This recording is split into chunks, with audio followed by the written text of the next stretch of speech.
my time to catch up and with school. I feel like I don't, but I think I did okay.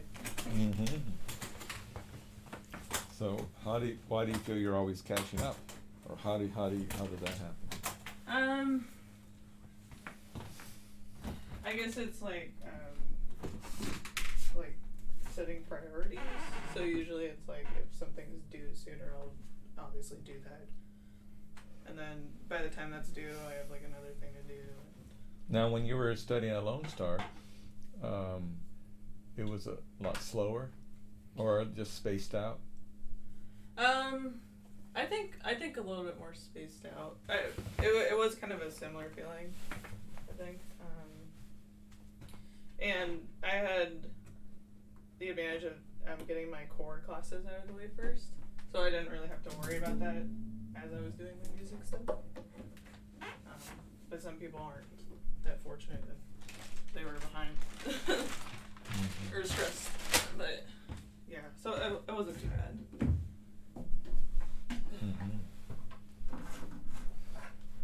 Yeah, because it's good that you have most of those things out of the way. Mm-hmm. Because I think ideally in high school people are taking dual credit classes, Mm-hmm. and then even some summer courses. Mm-hmm. So if they do go to a state school, they have a good portion of it covered. Yeah, for sure. Saves money, and if it doesn't matter if it's just English or math, Mm-hmm. it's not your major. What does it matter? Mm-hmm. Yeah. Where you take it. Uh-huh. And if you do go to a great school, like I went to Eastman School of Music, and it's basically all just music. Mm-hmm. We had one elective that we could have, and I took some classes that they offered, and some of them were pretty cool. We had this one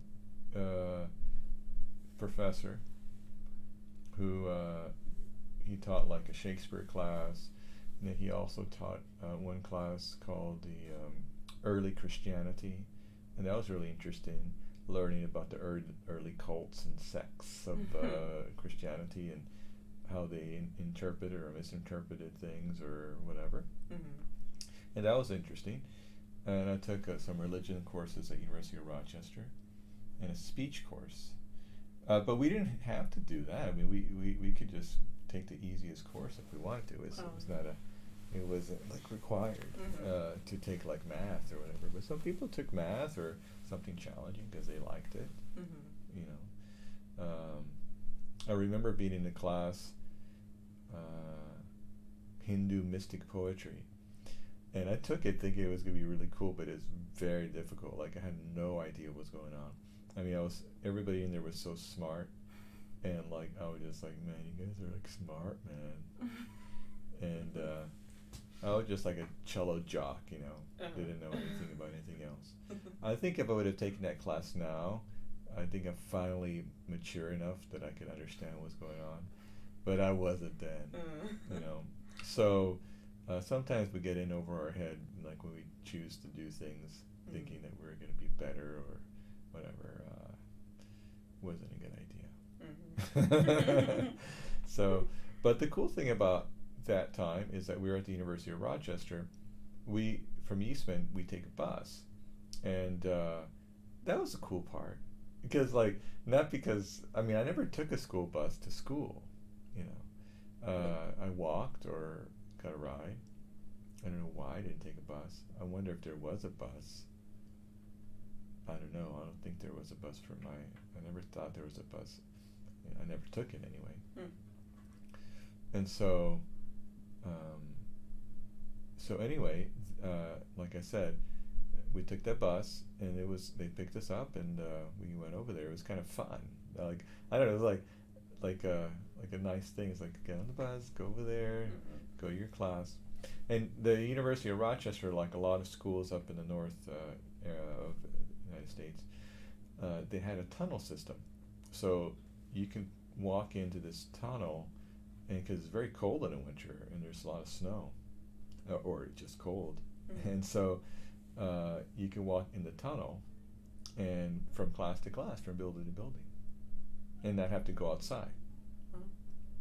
That was unusual. It's cool. In a way, it's kind of like if you're going, inside of the building because it's too hot. It's like it was too cold, so you're underground. Hmm. Yeah, it's a cool thing. Yeah. Yeah.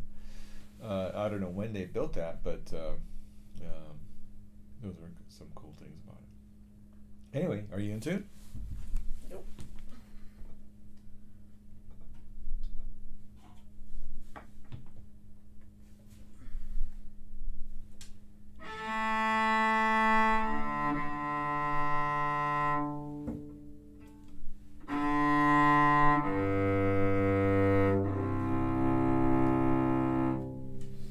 Okay. Great. Good. So today with Kelsey, we went through the warm up that we've been doing, and we did the arc of the bridge. We played it over the strings. We did pizzicato bows. Then we did our cello from Fritz Mogg exercises. Then we did harmonics. Then we did ringing tones. Then we did a scale. All that took 11 minutes and 30 seconds. We talked a little bit. She messed up a little bit. I had to explain a little bit.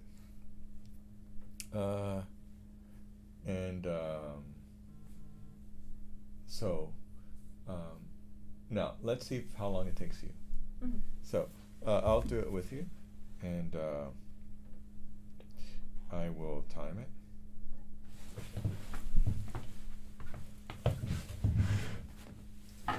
Who's the fastest gets a reward. I don't know. Maybe it's about doing it well. Mm-hmm. So, but I just want to prove to everybody that it doesn't take very much time. Mm-hmm. Okay, place your bow on the string, on the bridge, above the balance point, and now it's touching the cello. Now go up and forward to the A string. Make sure it's touching it on the other side, and then go in back. Notice how your motion is continuous. Put a little bit of weight on there onto the bridge, so it doesn't slip off. And you're going up and forward and down and back, up and forward and down and back, in a continuous motion. Now place your bow at the frog on the C string, and let's go across. Go. Continuous motion.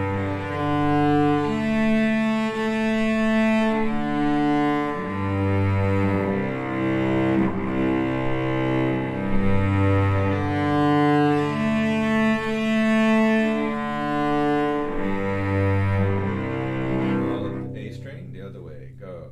Down bow, go.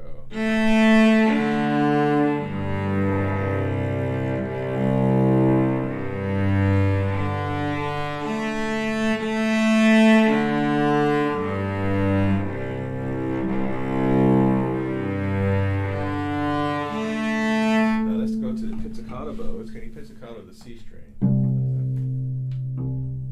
Do it better.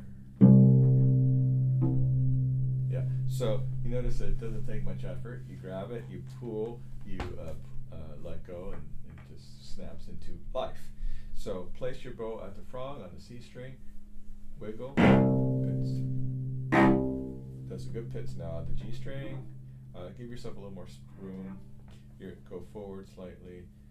Feel like you're pumping water, like in the Little House on the Prairie. Now go down to the bottom. Now wiggle. G string, wiggle. Now D string. Ready? A string, pump, wiggle. A string, down bow, go. D string, pump, wiggle. That wasn't a good one for me. Pump. Yeah. Now G string.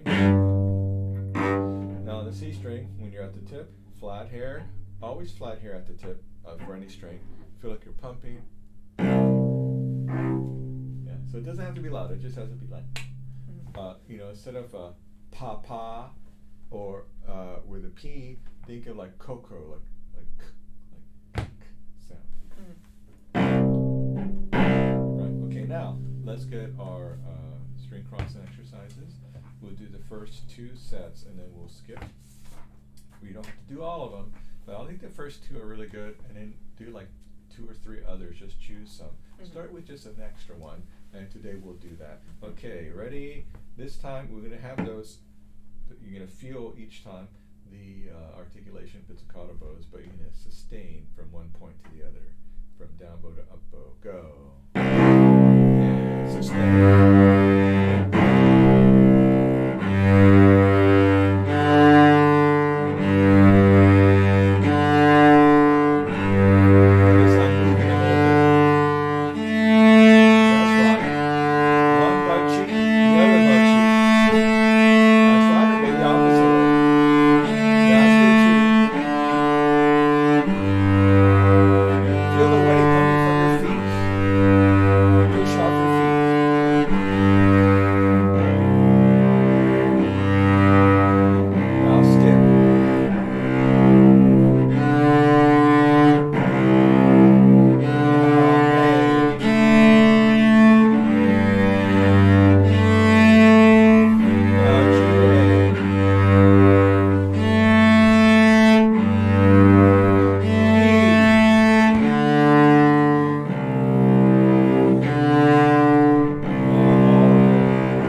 Exercises are really good. Is in like multiple staccato down bows or up bows. They're very good. Helps us to feel each micro inch of the bow. And in cases with long bows or many notes under a slur, you can practice like dividing up the bow like into 16 parts or 8 parts, etc. Ready? 1, 2, ready. Yeah. Middle of the bow.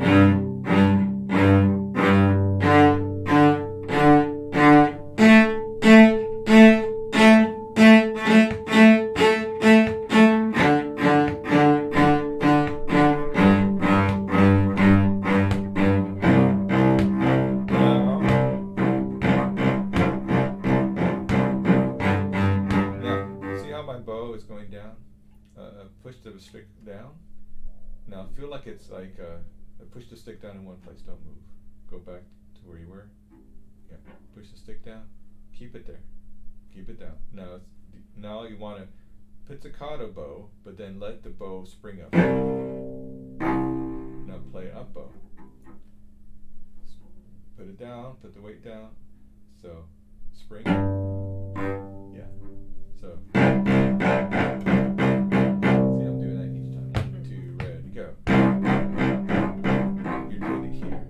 I'm backing it up with my arm. Arm weight. 1, 2, ready, go. More arm weight.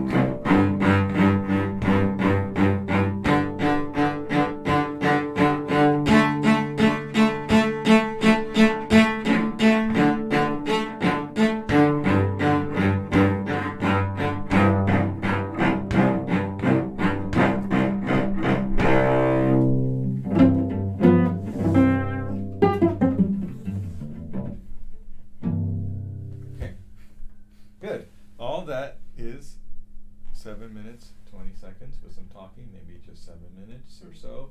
Now, next, harmonics. We did that. You remember the cool harmonics we did? Remember? At the bridge, keep playing pizzicato bows, sustained. At the bridge. Ready? And 3, 2,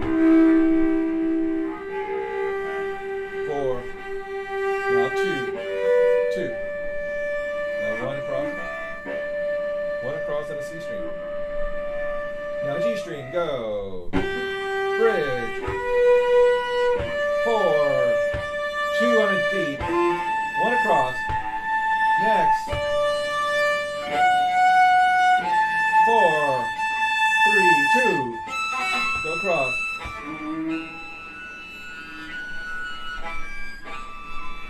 Should be the same note. For the bridge. There it is. No. Put more weight. Last one, and you're going to play 2 twice and 1 twice because there's no extra string. Go.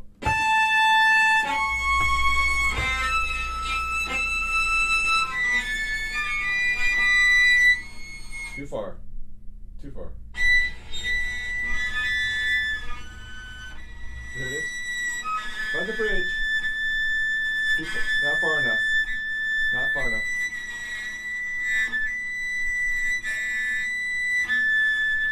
Now when you change bows, you're putting too much pressure.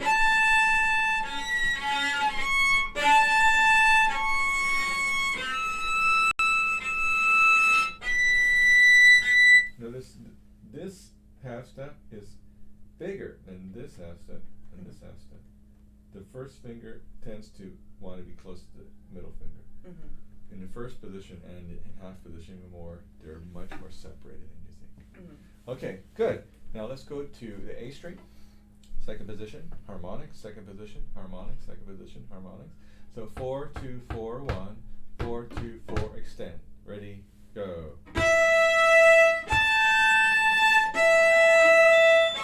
Sorry, 4, 2, 4, 1, 4, 2, 4, extend. Go.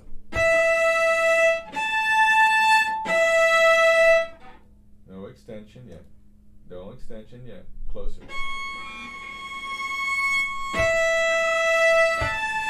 Extend.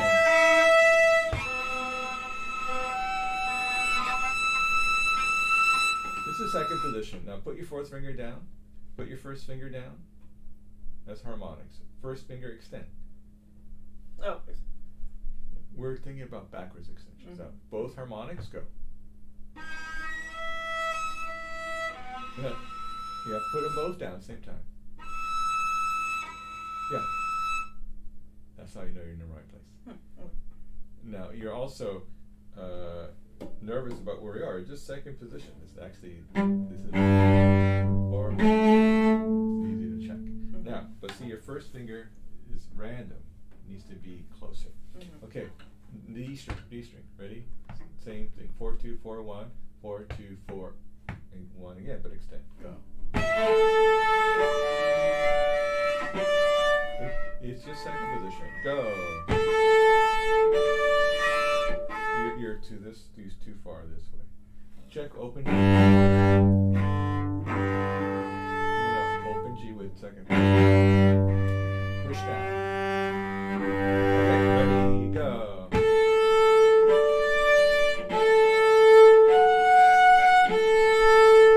Now with extension. Next, go. On the bridge.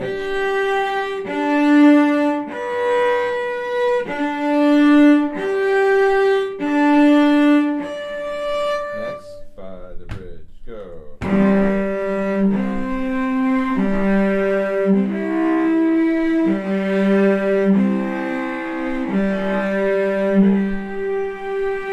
Now stay there in the third position. Third position now. Sorry, stay on the same string, third position. So, by that third finger, this is very important on the C string to play by the bridge. So 3, 1, 3, and then 4. There's no extension like this.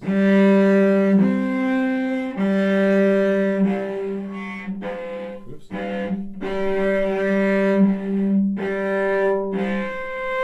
There's the, see how my cello is turning. Again, 3, go. Now 3, 4. No. It should be an octave above. Don't stretch. There it is. G string, go. Next one.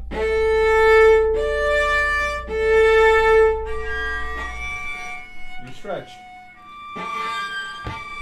Now, when we play harmonics, when you put your fingers down, we have a misconception, like light fingers. In fact, it should be like 20 to 25% weight in there. Mm-hmm. Almost to the point that your finger is touching the fingerboard. See my finger? Mm-hmm. And your finger should be on the inside of the string. We call this the 1 o'clock position. Pretend like if you look at your bow this way. Pretend that's a clock. Now put your fingers on the top of the bow like this, your left hand fingers, your other left hand. Now put them, curve them, close to the, on top of the frog, that's on top of the thumb grip. Now, you notice how we have some bevels there because it's octagonal in that area.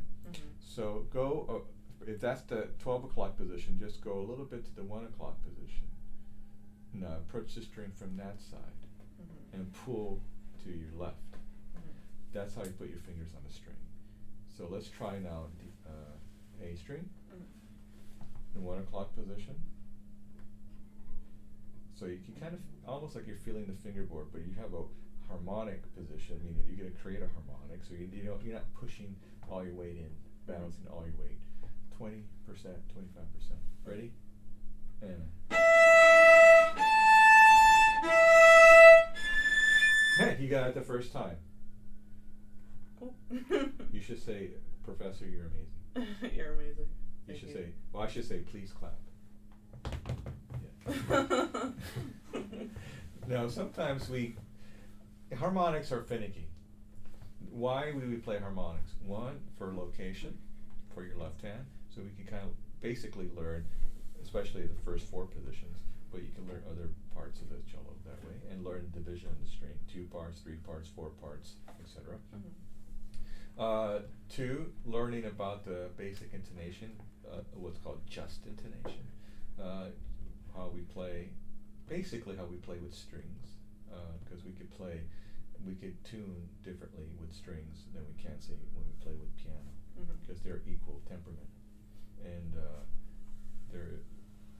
they can't budge once they're tuned, but we can budge. So we have this ability to color our sound better because of this. Other instruments have that too. Mm-hmm. And then with the bow, if you're not near the bridge, it's not going to speak. Also, if you're too light with your left hand, you may be too light with your right hand. So it's not like you have to be really light. You actually have to balance a little bit of weight in there. Mm-hmm. But the great thing about playing with the harmonics for the bow is that you learn how to play very close to the bridge, and also learn how to add in weight there, because we do need weight. But once you put too much weight, a harmonica can sound like that very quickly. So working out this finicky side of it is helpful. So when you go to real notes, your sound is much more clear. Okay. Now let's play ringing tones. Follow me, go. With me, go.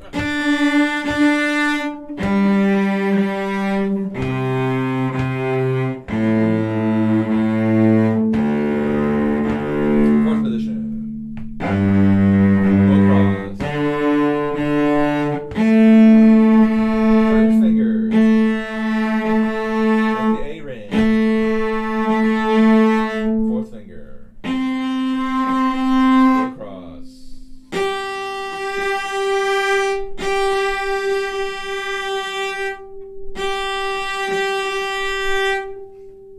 Here we had some disagreement there. Whenever you have out of tune notes, there's a dissonance, but we have beats. So.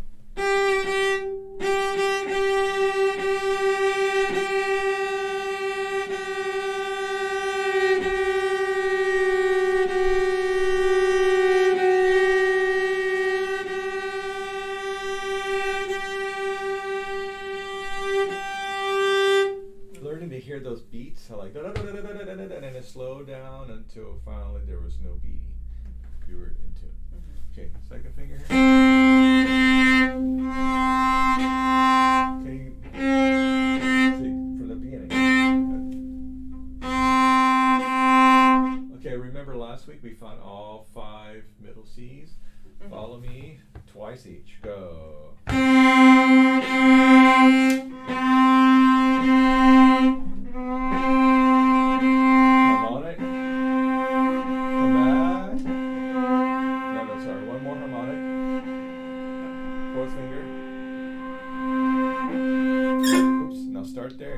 and bridge.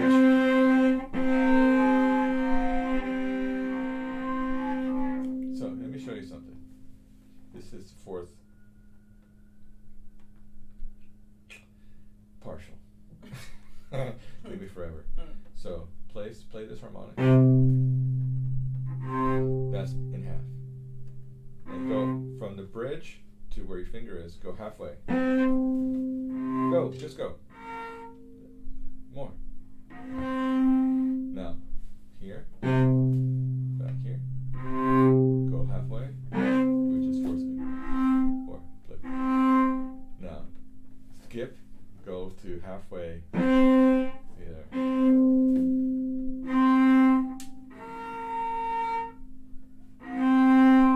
Yeah.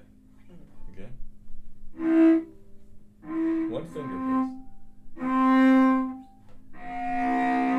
Again.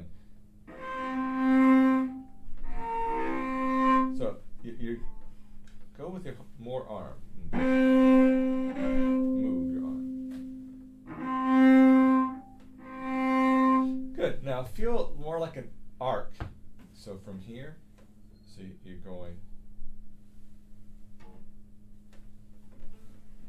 So your finger could go off the string. I'm just try it that way so you can feel more of the arc. Come back with the arc. Yeah.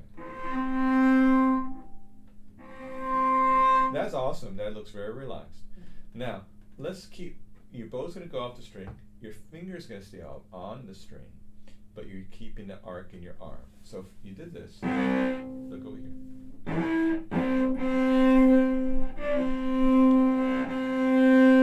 So do the same thing with the bow. Keep the bow.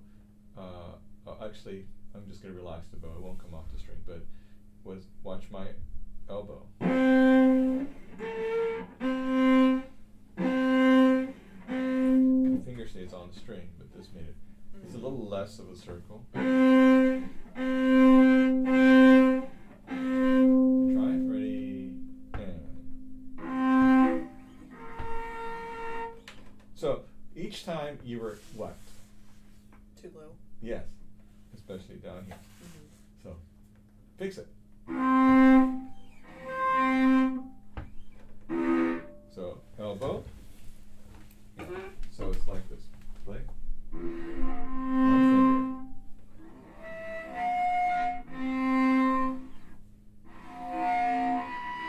One finger. Remember, a little bit of weight there.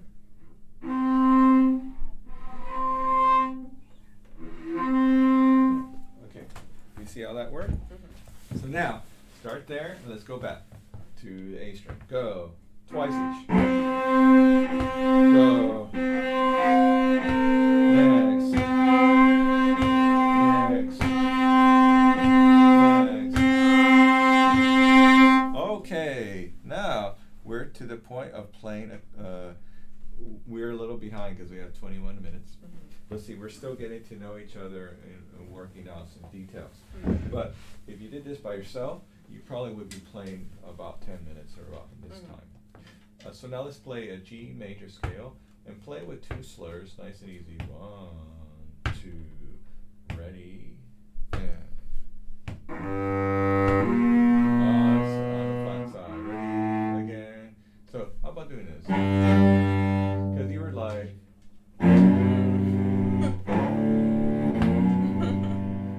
So, can you play open G with fourth finger on the D string? Tune it.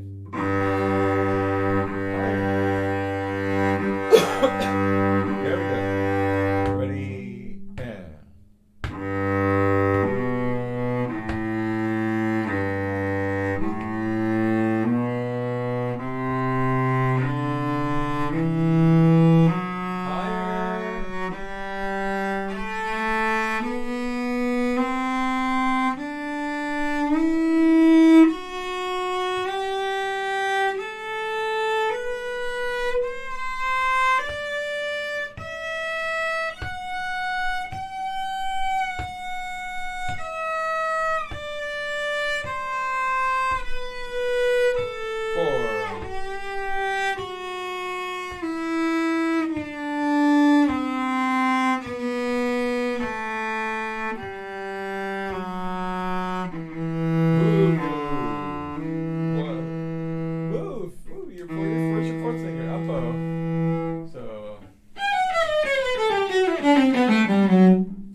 it's too late to go to the G Yeah. string. Watch my finger. I'm already there. This is called tunnel fingers.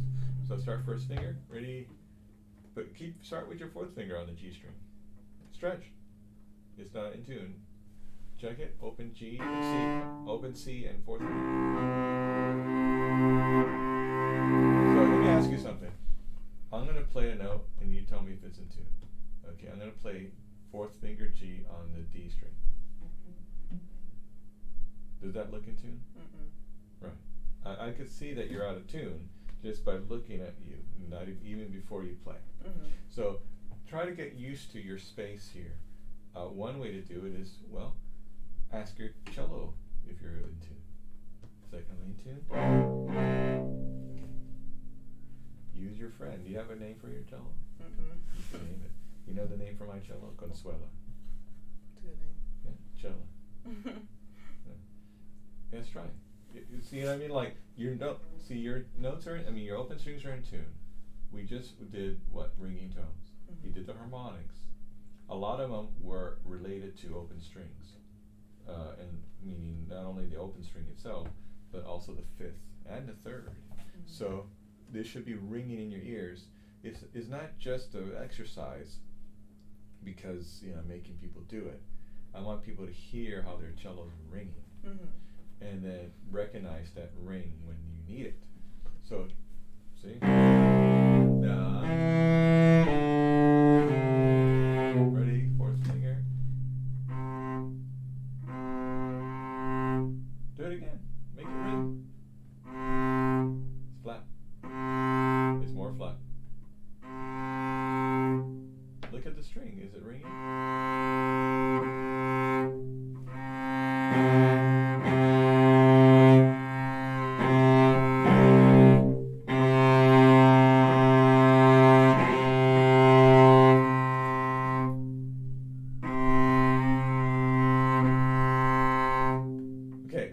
First finger, keep your fourth finger there, go. Go back there, first finger. All the weight is coming down. Mm-hmm. Your thumb is here without squeezing. See, it's really tight there, right? Relax it there. Tap every once in a while just to check in. Ready, down bow, and...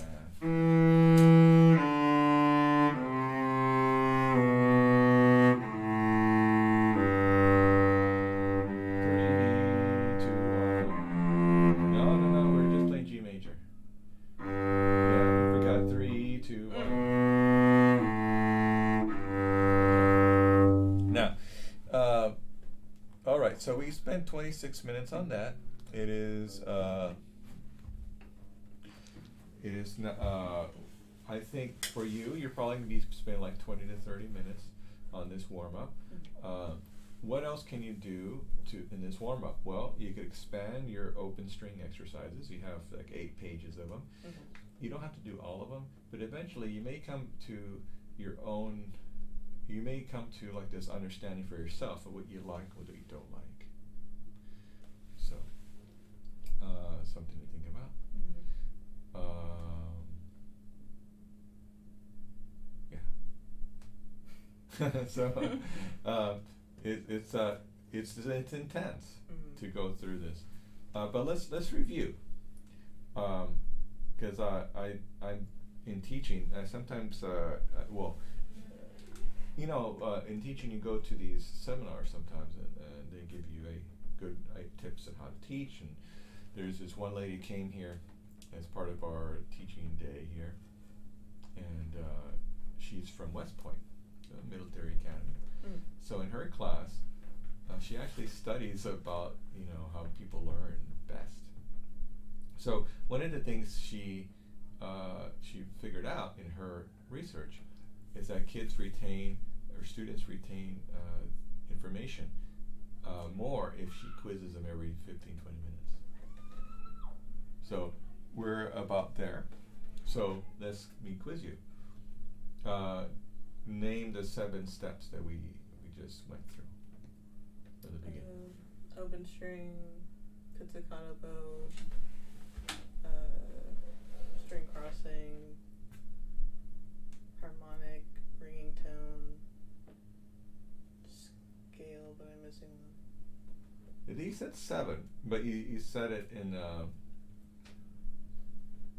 He's Conjoined to. He sort of so. In order. What was the first thing we did? Remember, it was silent. Oh, the arc. Arc of the bridge, Mm-hmm. with continuous motion, Mm-hmm. and making sure we're not hitting the C bow on the bottom. Mm-hmm. But right above it on the C and right above it on the A, Mm-hmm. going up and forward, up to the A string and down and back to the C string. Mm-hmm. Continuous motion. 2, we did the same thing except now on open strings, with no the basic slow tempo, but Mm-hmm. with continuous motion. 3, we did pizzicato bow Mm-hmm. at each end, Mm-hmm. down, up, and then on the A string, and down, and come all the way back. Mm-hmm. And we imagine the image of pumping water, so that when we're at the tip, you could feel like putting more weight into the string, wiggle the string, and go with pizzicato. Mm-hmm. So we had 3 steps there: weight, wiggle, pits, Mm-hmm. the bow. 4th, we had we did the Fritz Mogg exercises, where we put these pizzicato bows to the test, Mm-hmm. with with sustaining notes in between, and we did only 3 exercises in there. That's why, so I said 3. Mm-hmm. Anyway, 5, we did ringing tones, harmonics. Sorry, harmonics, and you did a good job. We added a new one today, so you were a little bit you weren't prepared for that, but you did a good job. Then 6, we had ringing tones, which are kind of like an extension of the harmonics. Mm-hmm. The whole time between the pizzicato bows and ringing tones and harmonics, before that, you want to feel like you have pizzicato bows. Sometimes their pizzicatos are soft.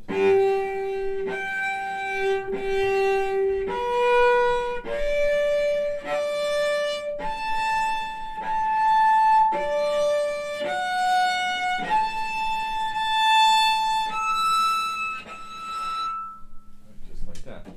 Next, we had G major scale. Mm-hmm. So all that, if you were really familiar with everything, it could probably take you 10 to 15 minutes. If you go slower, maybe 20, 25 minutes, or 30 minutes if you add more exercises for the crossings, string crossings, and maybe play some more scales. Mm-hmm. We didn't do the scale with the acceleration exercise all the way through, which is the goal. Okay. And we didn't do broken thirds, we didn't do arpeggios. So if you add broken thirds, arpeggios, and double stops, now we're doing like an hour or 90 minutes. Now when you're talking about the difference between a music ed and performance major, then a performance major is doing that and taking up maybe even half of their practice time doing it, Mm-hmm. especially when they're a freshman or sophomore, freshman and sophomore. And then after that, they're ready. They can play anything. Ideally, some people are weaker at some points than others. I just heard yesterday about a young cellist who was at a famous university, school, a famous one, and came from a famous one. But this person has trouble. He plays really well, but he has trouble. He has his technique is tight. So this teacher made him play a really slow piece, like super simple, just to like learn how to open up and not tighten up everywhere. Even someone like that with a very high level of training is doing that. Something to think about. We all have to do it. Mm-hmm. And they're a master's degree. They're not a bachelor's. Does it mean that he's gonna have to start over? No, it's just temporary training. Mm-hmm. And we all need that sometimes to go back to basics.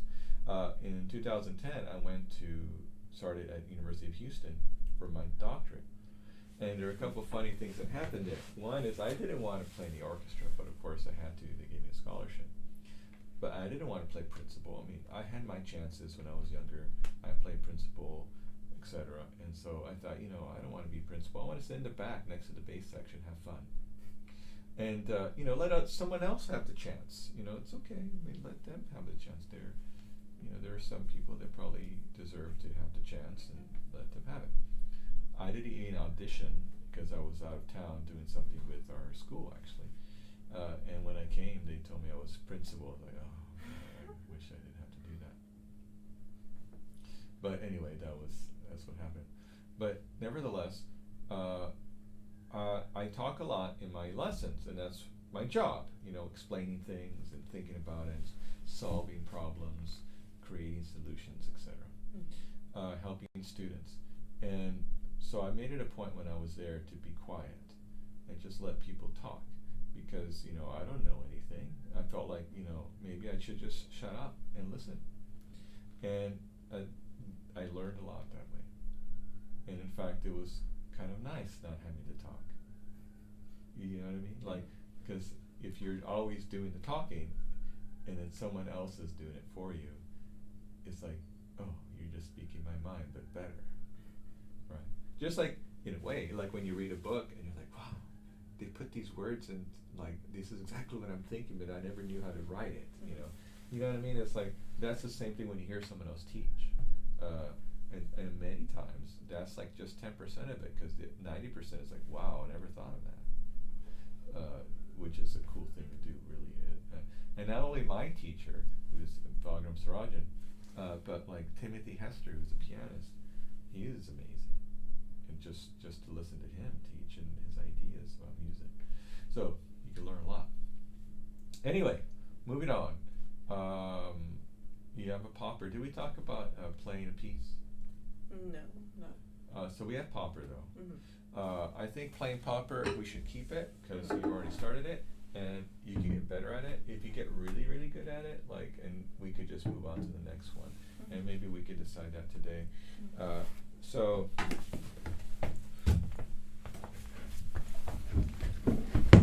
oops. Let's look at these possibilities.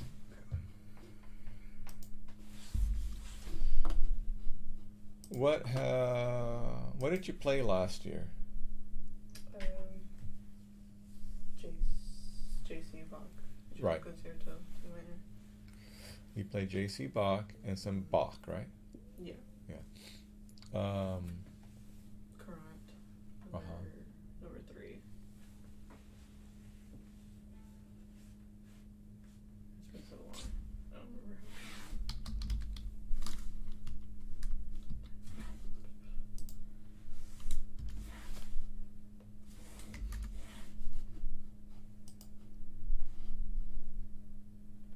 And this will be for Juries. jury.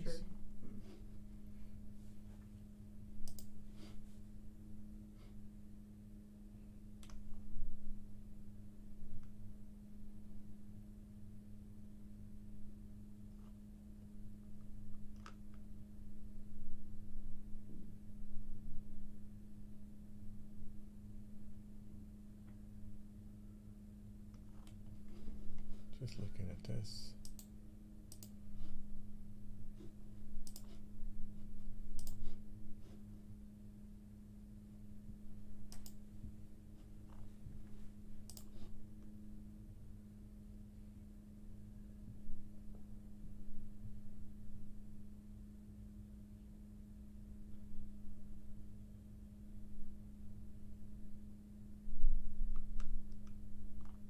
I like this one.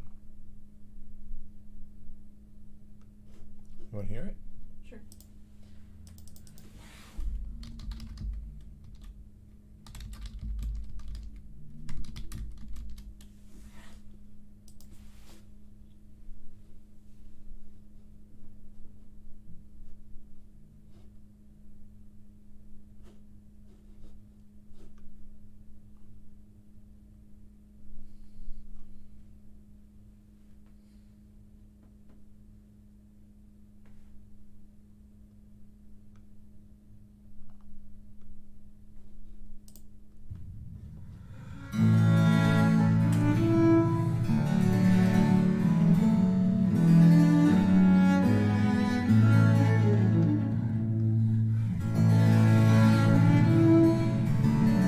Wait a minute, was that like a breath?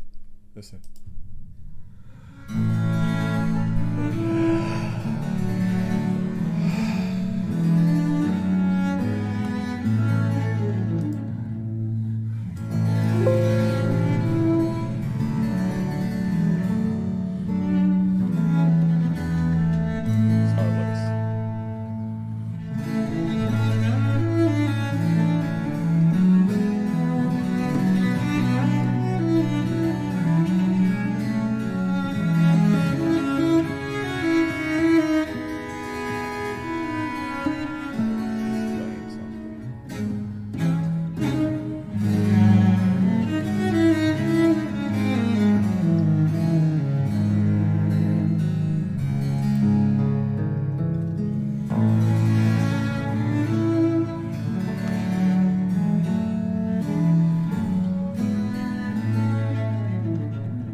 It's a nice piece. And I'm also going to send you the link. Just go down here and print out that sonata.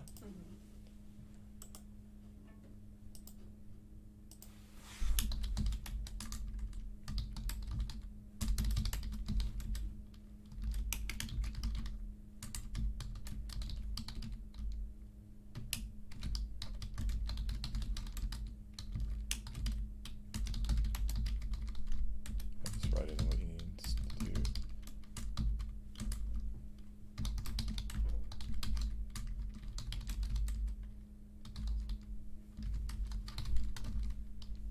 Okay.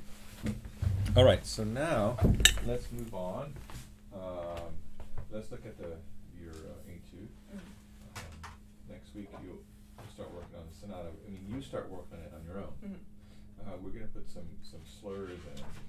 A lot of the sonatas come without any markings, and the one you're going to print out has no markings. And also the YouTube link I gave you, they're playing like a la Baroque, like a Baroque style with Baroque instruments and all that. But they're also tuned lower, like at 415 or something pretty low. So when you hear it and you're trying to play along with it, it's going to sound like it's an A major instead of B flat major. But listen carefully to the articulations. Like if there's some spots that feel like they're slurred instead of separate, try to emulate that, and we'll look at the markings next week. Okay. All right. Let's try.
gone all the way to the end. You got a good knowledge of where everything is. Now let's do some hyper focusing here. So there are a couple of things that let's talk about. And I feel like a doctor's like, let's talk about what's wrong. It's like, but really, sometimes it's hard for me not to think about what's wrong because I want to fix it. Mm-hmm. So what's wrong is the intonation, and you're not focusing on your ringing tones. This one, there's a lot of help. Mm-hmm. Remember, ask your cello for help. It's like, hello, oh, there you are, and your cello's like, just down here. Like listen to your cello. 2, you're on your right side. You're just kind of going through the bowing. You're not necessarily livening it up. So practicing some pizzicato bows. I'll tell you how to do that in just a second. Will help liven that up. There are 5 reasons why you play out of tune. Did I talk to you about that? One, you're tone deaf. It's actually very, very rare to be tone deaf. In fact, it's like a genetic condition or some kind of neurological problem. And it's like in a category of other problems that people have. Some people have like what's it called, where they see colors when they hear music. Synesthesia, right? Mm-hmm. Synesthesia. And so I think it belongs in that category of like, synesthesia is not, maybe for some people they don't like it because they may say like, whoa, I hate these colors. But in some ways, if they learn how to embrace it, it's kind of like cool, especially if you're a composer. Mm-hmm. You're composing in colors, which is the coolest thing, isn't it? 2. But anyway, it's rare, so you don't have that. 2, your strings are out of tune. But you check them, unless they went really out of tune. Because that happens where you're like, oh, I thought that was there, but it's not ringing. Mm-hmm. Because your C string is too flat or sharp. 3, your fingers could be totally wrong in the wrong place. Mm-hmm. For example, you're too sharp, too low. You could be playing F sharp instead of F natural, like literally the wrong finger. Mm-hmm. 4, you don't have enough weight balanced on your left hand. Mm-hmm. Notice that when I play, I'm going to play this note.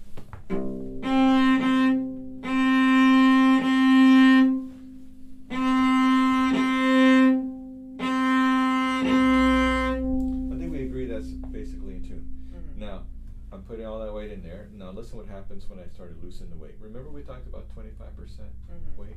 This is 100%. I'm going to drop it down to say 80, 70.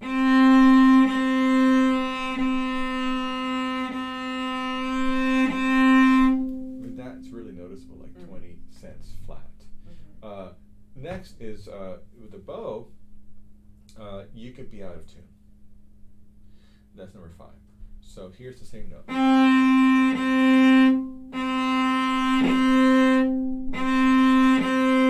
So now with the bow, I'm going to play with the wrong bow speed.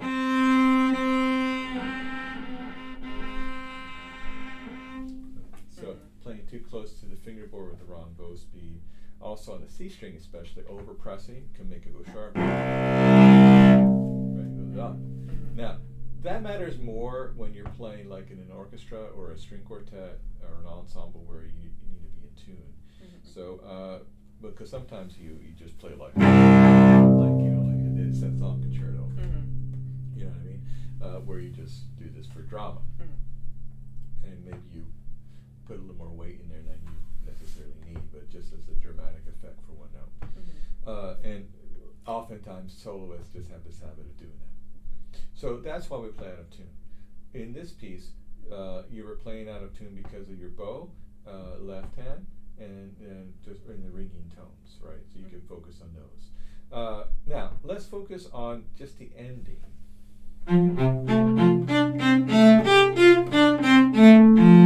So all these notes are ringing notes. So let's start from the bottom. 4th finger.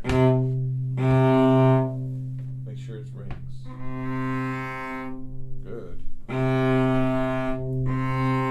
Now keep your 4th finger there. Place your 2nd finger on the A string. Back.